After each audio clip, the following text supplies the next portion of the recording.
গ্রামের এক বৃদ্ধ মসজিদের আঙিনায় কুরআন পড়ছেন। তিনি ধীরে বলেন, সময় আর বেশি নেই, আমাদের ফেরা উচিত আল্লাহর পথে। কেউ বলে, এই বুড়ো মানুষটা সবসময় ভয় দেখায়। বৃদ্ধের চোখে অদ্ভুত এক দুঃখ। সূর্যের আলো যেন নিভে যাচ্ছে সময়ের সাথে।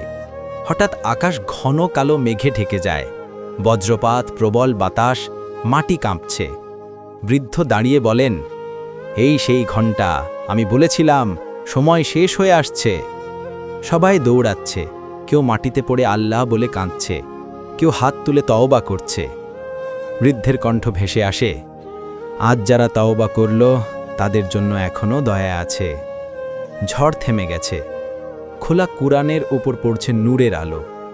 আজানের সুর ডেকে যায়, হে মানুষ, মুক্তির দিকে এসো। হয়তো সেই শেষ ঘণ্টা আজই বাজবে।